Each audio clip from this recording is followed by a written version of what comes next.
Prime time ന്യൂസിലേക്ക് വിശദമായി. ആദ്യ വാർത്ത, അസ്വസ്ഥതയിൽ അസഭ്യമോ?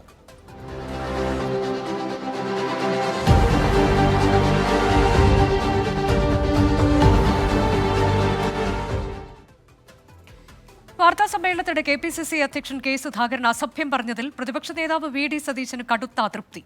പ്രതിപക്ഷ നേതൃസ്ഥാനം രാജിവെക്കുമെന്ന് ഭീഷണി മുഴക്കിയ VD സതീശനെ ഹൈക്കമാൻഡ് ഇടപെട്ട് അനുനയിപ്പിച്ചു. VD സതീശനും താനും തമ്മിൽ ജ്യേഷ്ഠാനുജ ബന്ധമെന്ന് കെ സുധാകരൻ പറഞ്ഞു. അമർഷം ഉള്ളിലൊതുക്കി VD സതീശനും വിവാദം അവസാനിപ്പിച്ചു.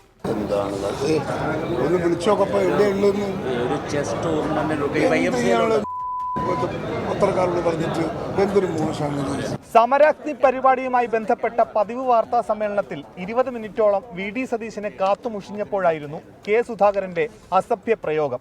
സുധാകരൻ കൂടുതൽ പറയും മുമ്പേ മൈക്ക് ഓണാണെന്ന് നേതാക്കളുടെ ഓർമ്മപ്പെടുത്തൽ.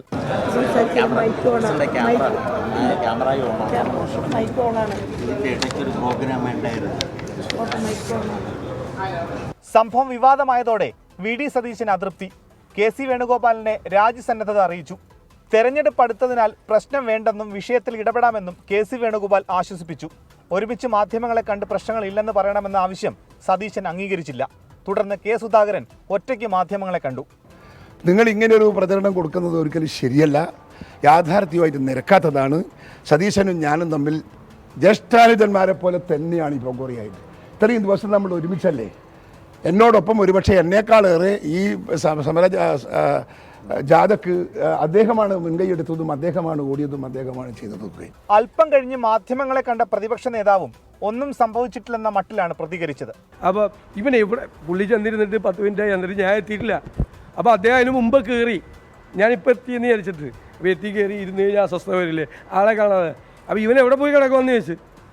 അത് ചോദിക്കാനുള്ള സ്വാതന്ത്ര്യം അദ്ദേഹത്തിന് എന്നോടുണ്ട്. പരിഹാസവുമായി P രാജീവൻ രംഗത്തെത്തി. ഞങ്ങൾ അദ്ദേഹത്തെ നിയമസഭയിൽ ബഹുമാന്യനായ പ്രതിപക്ഷ നേതാവെന്ന് മാത്രമേ വിളിക്കാറുള്ളൂ. ആ ഒരു പാർട്ടി എത്തിച്ചേർന്നൊരു അവസ്ഥയെങ്കിലും നോക്കിയാൽ മതി.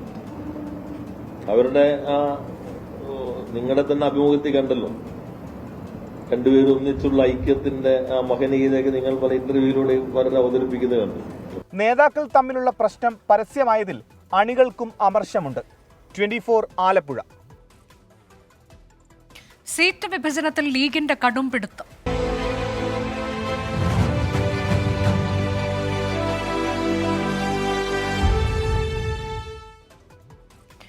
ഒന്നാം സീറ്റ് വിഷയത്തിൽ തീരുമാനമായില്ലെങ്കിൽ മുസ്ലിം ലീഗ് ഒറ്റയ്ക്ക് മത്സരിച്ചേക്കുമെന്ന് സൂചന. നാളെയാണ് കോൺഗ്രസുമായുള്ള നിർണായക ചർച്ച.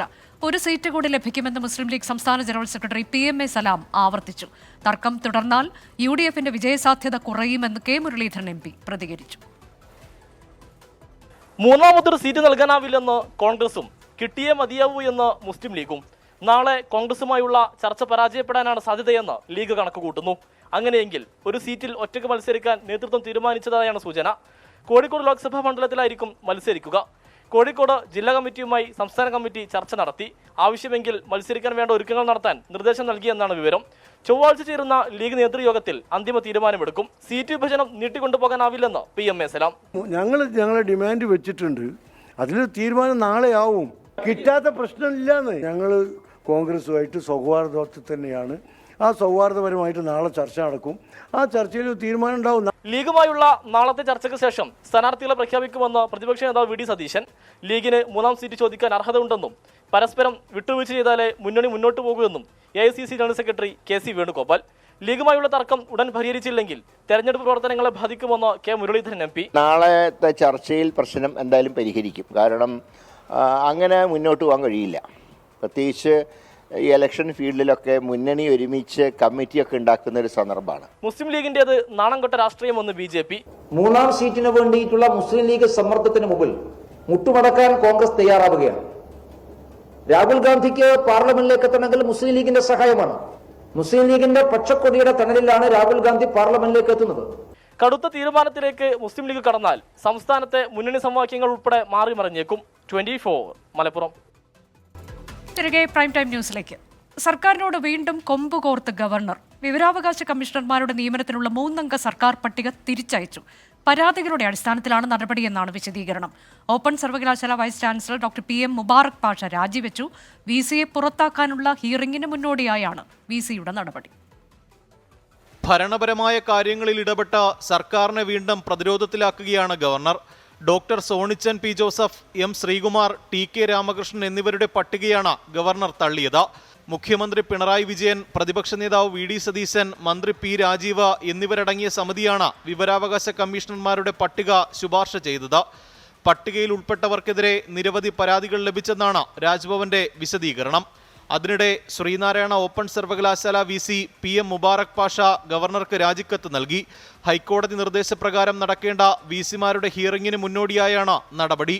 രാവിലെ നടന്ന ഹിയറിംഗിൽ ഡിജിറ്റൽ സർവകലാശാല VC നേരിട്ട് ഹാജരായി. കാലിക്കറ്റ് VCക്ക് വേണ്ടി അഭിഭാഷകനാണ് എത്തിയത്. സംസ്കൃത സർവകലാശാല VCയുടെ അഭിഭാഷകൻ ഓൺലൈനായും പങ്കെടുത്തു. നിയമോപദേശം തേടിയ ശേഷമാകും രാജിയിൽ അന്തിമ തീരുമാനമെടുക്കുക. 24 തിരുവനന്തപുരം. LDF മുന്നേറ്റം ജനപിന്തുണയുടെ തെളിവെന്ന് മുഖ്യമന്ത്രി.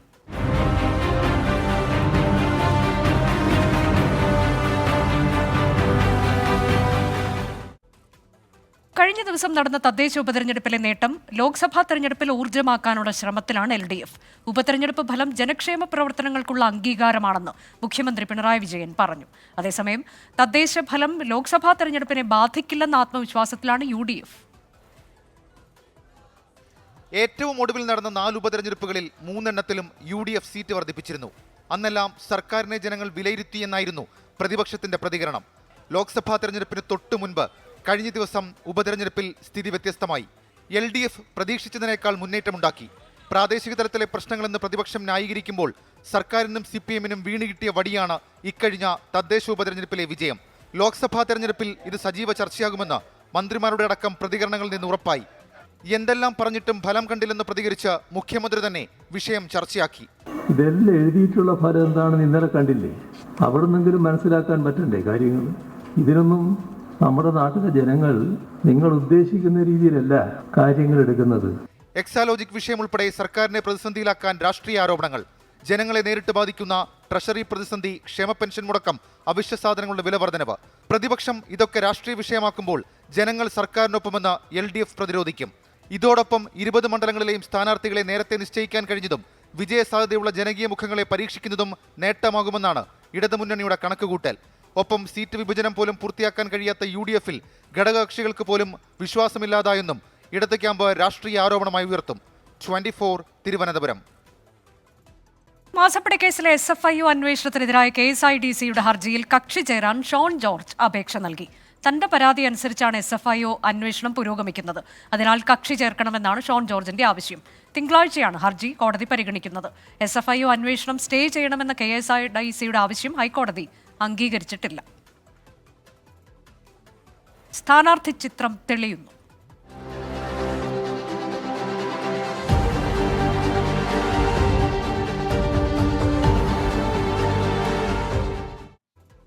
സ്ഥാനാർത്ഥി നിർണയം വേഗത്തിലാക്കാൻ BJP. തിരുവനന്തപുരത്ത് കേന്ദ്രമന്ത്രി രാജീവ് ചന്ദ്രശേഖർ സ്ഥാനാർത്ഥിയാകും. ജില്ലാ നേതൃത്വത്തിന്റെ ആവശ്യം പരിഗണിച്ച് കേന്ദ്ര നേതൃത്വം തീരുമാനമെടുത്തുവെന്നാണ് സൂചന. NDAയിൽ സീറ്റ് വിഭജനം പൂർത്തിയാക്കി. BJP 16ഇടത്തും BDJS 4ഇടത്തും മത്സരിക്കും. തൃശൂരിനൊപ്പം BJP ഏറ്റവും അധികം സാധ്യത കൽപ്പിക്കുന്ന മണ്ഡലമാണ് തിരുവനന്തപുരം. ദേശീയ നേതാക്കളിൽ ഒരാളെ തന്നെ ഇവിടേക്ക് പരിഗണിക്കണമെന്ന ജില്ലാ നേതൃത്വത്തിന്റെ ആവശ്യമാണ് രാജീവ് ചന്ദ്രശേഖറിലേക്ക് സ്ഥാനാർത്ഥിത്വം എത്താൻ കാരണം. ഔദ്യോഗിക പ്രഖ്യാപനം ഉടനുണ്ടാകും. ആദ്യഘട്ടത്തിൽ 7 മണ്ഡലങ്ങളിലെ സ്ഥാനാർത്ഥികളെ പ്രഖ്യാപിക്കാനാണ് ആലോചന. അതിനിടയിൽ സീറ്റുകൾ തമ്മിൽ ധാരണയായി. 16 സീറ്റുകളിൽ BJPയും 4 സീറ്റുകളിൽ BDJSും മത്സരിക്കും. കോട്ടയം, മാവേലിക്കര, ഇടുക്കി, ചാലക്കുടി എന്നീ സീറ്റുകളാണ് BDJSന്. കോട്ടയത്ത് BDJS സംസ്ഥാന അധ്യക്ഷൻ തുഷാർ വെള്ളാപ്പള്ളി സ്ഥാനാർത്ഥിയാകും. PC ജോർജിനെ സ്ഥാനാർത്ഥിയാക്കിയാൽ സഹകരിക്കില്ലെന്ന് BDJS BJP ദേശീയ നേതൃത്വത്തെ അറിയിച്ചു. സമുദായത്തിനെ അപമാനിക്കുന്ന നിലപാട് PC ജോർജ് മുൻപ് സ്വീകരിച്ചുവെന്നാണ് BDJSന്റെ പരാതി. പത്തനംതിട്ടയിൽ ഗോവ ഗവർണർ PS ശ്രീധരൻപിള്ള സ്ഥാനാർത്ഥിയാകാനാണ് സാധ്യത.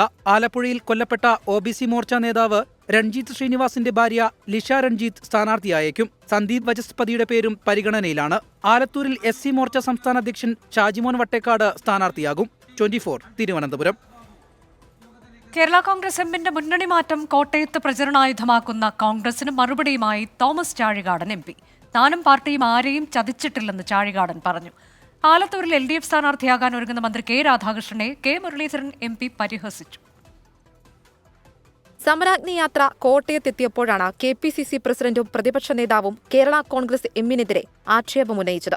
കഴിഞ്ഞ തവണ ജയിപ്പിച്ച എംപിയും പാർട്ടിയും UDFനെ വഞ്ചിച്ചുവെന്നായിരുന്നു ആക്ഷേപം. ഈ തെരഞ്ഞെടുപ്പിൽ മറുപടി നൽകണം. കോട്ടയത്തെ തെരഞ്ഞെടുപ്പ് പ്രചാരണത്തിൽ വിഷയം UDF പ്രവർത്തകർ സജീവ ചർച്ചയാക്കി. ഇതോടെ മറുപടിയുമായി LDF സ്ഥാനാർത്ഥി തോമസ് ചാഴികാടൻ തന്നെ രംഗത്ത്. ഞങ്ങളെ പുറത്താക്കിയിട്ട് ഞങ്ങൾ പുറത്തു കിടന്ന് കൈയും കാലും അടിച്ചു കിടക്കും എന്ന് ധരിച്ചവർക്ക് കൊടുത്ത മറുപടിയാണ് ഇടതുപക്ഷ ജനാധിപത്യ മുന്നണിയിലേക്ക് ഞങ്ങൾ പോയത്. ഞങ്ങൾ ആരെയും ചതിച്ചിട്ടില്ല. ഞങ്ങളെ പുറത്താക്കിയപ്പോൾ രാഷ്ട്രീയമായ നിലനിൽപ്പ് ഞങ്ങൾക്ക് അനിവാര്യമായിരുന്നു. ആ അനിവാര്യതയുടെ പേരിൽ ഞങ്ങൾ ഇടതുപക്ഷ ജനാധിപത്യ മുന്നണിയോട് ചേർന്നു. വയനാട്ടിൽ ആനി രാജ മത്സരിക്കുന്ന കാര്യത്തിൽ അന്തിമ തീരുമാനം ആയിട്ടില്ലെന്ന് CPI സംസ്ഥാന സെക്രട്ടറി ബിനോയ് വിശ്വം. വയനാട്ടിലെ കോൺഗ്രസ് CPI പോരാട്ടം ദേശീയ തലത്തിൽ ബാധിക്കില്ല. കമ്മ്യൂണിസ്റ്റ് പാർട്ടിയുടെ സ്ഥാനാർത്ഥി നിർണയ പ്രക്രിയയെ പറ്റി നിങ്ങൾക്കൊന്നും അറിയില്ല. ഞങ്ങൾ ആ പ്രക്രിയ ആരംഭിച്ചിട്ടേ ഉള്ളൂ. 26-ാം തീയതി കഴിയുമ്പോഴത്തേക്ക് ചോദിച്ചാൽ പറയാം. ഞങ്ങൾ മത്സരിക്കുന്നത് വയനാട് അടക്കമുള്ള എല്ലാം ജയിക്കാൻ വേണ്ടിയാണ്. ഞങ്ങൾ ജയിച്ചാൽ ദേശീയ തലത്തിൽ ഇന്ത്യ സഖ്യം ഉയർത്തിപ്പിടിക്കുന്ന രാഷ്ട്രീയം വിജയിക്കും. ഇല്ലല്ലോ, അതിനൊന്നും ചർച്ചയ്ക്ക് ഞങ്ങളില്ല. ചർച്ചാവേദിയല്ലതൊന്നും.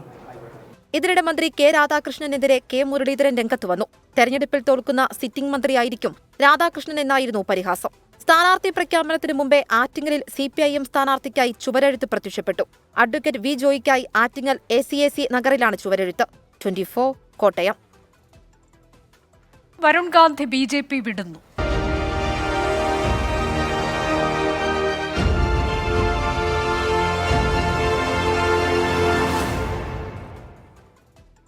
വരുൺ ഗാന്ധി BJP വിടുമെന്ന് സൂചന.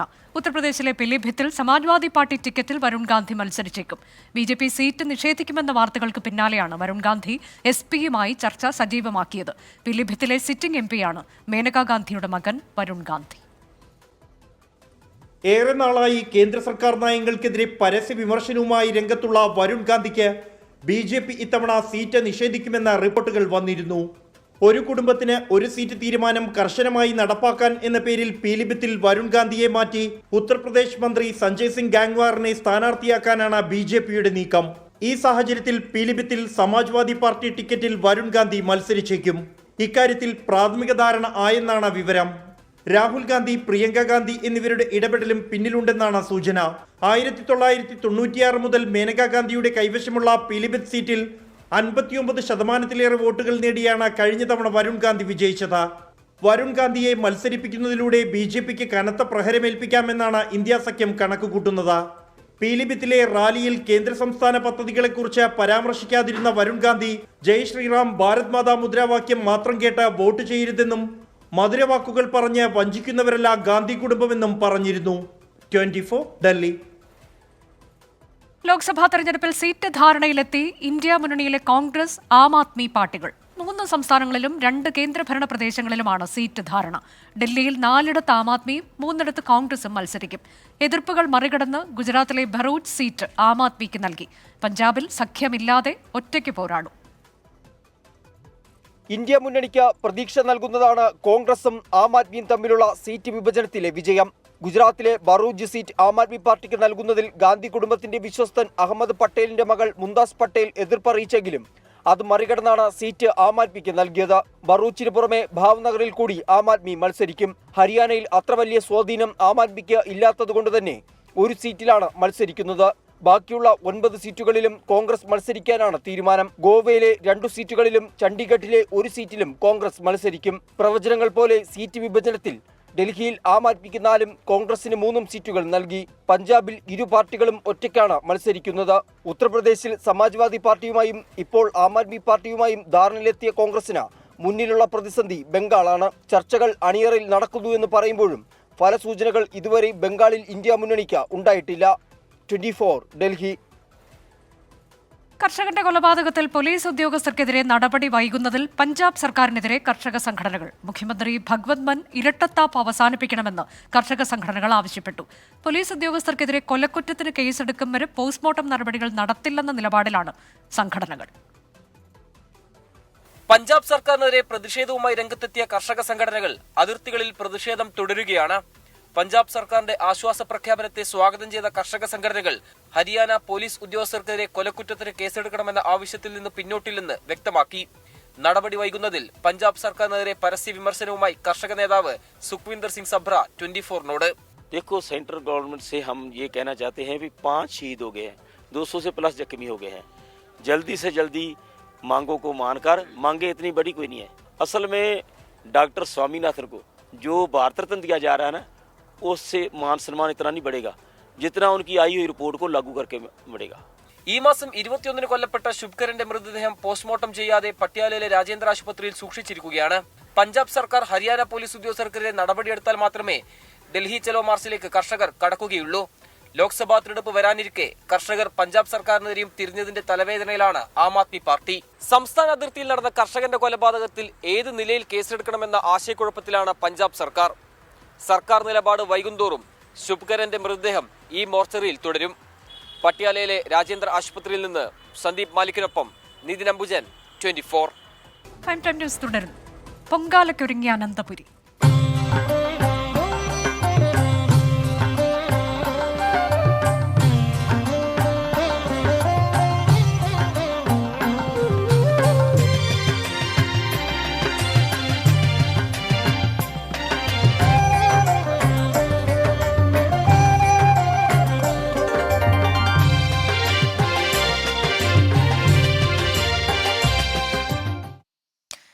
ഭക്തി നിറവിൽ പൊങ്കാലയ്ക്കൊരുങ്ങി തലസ്ഥാനവും ആറ്റുകാൽ ക്ഷേത്രവും. നാളെ രാവിലെ 10:30 പണ്ടാര അടുപ്പിലേക്ക് തീ പകരുന്നതോടെ ആറ്റുകാൽ പൊങ്കാലയ്ക്ക് തുടക്കമാകും. ഉച്ചകഴിഞ്ഞ് 2:30 നിവേദ്യം.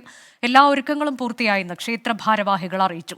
പൊങ്കാലോത്സവത്തിന്റെ 8ാം ദിവസമായ ഇന്ന് ക്ഷേത്രത്തിൽ വലിയ തിരക്കാണ് അനുഭവപ്പെട്ടത്. ആറ്റുകാൽ ക്ഷേത്രത്തിലെ മറ്റൊരു സവിശേഷ ആചാരമാണ് തോറ്റം പാട്ട്. ഉത്സവം തുടങ്ങി 10 ദിവസവും ക്ഷേത്രനടയിലെ പാട്ടുപുരയിൽ ദേവിയെ സ്തുതിച്ച് തോറ്റം പാട്ടുണ്ടാകും.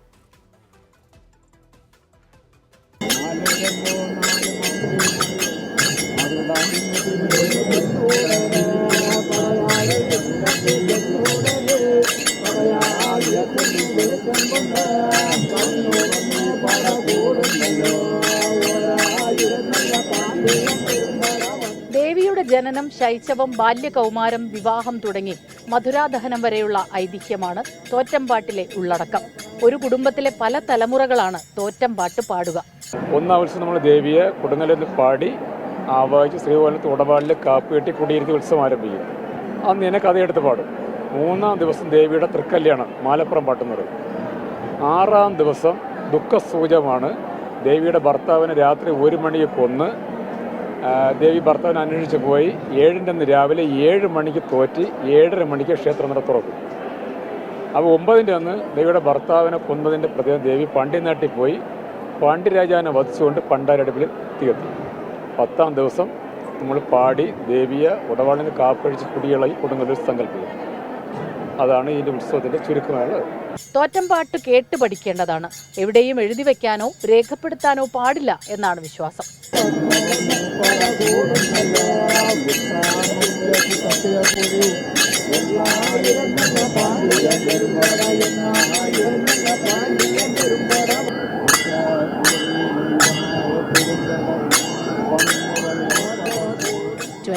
തിരുവനന്തപുരം. പ്രൈം ടൈം ന്യൂസ് അവസാനിക്കുന്നു. ഇന്ന് സംഭവിച്ചതുമായി ഗോകുൽ രവി. നമസ്കാരം. ലോകത്തെവിടെയായാലും ഏത് സമയത്തും 24 വാർത്തകളും ഓഗ്മെന്റഡ് റിയാലിറ്റി പാക്കേജുകളും എക്സ്പ്ലെയിനറുകളും വിശദമായി കാണാൻ ഞങ്ങളുടെ യൂട്യൂബ് ചാനൽ നിങ്ങൾക്ക് സബ്സ്ക്രൈബ് ചെയ്യാം.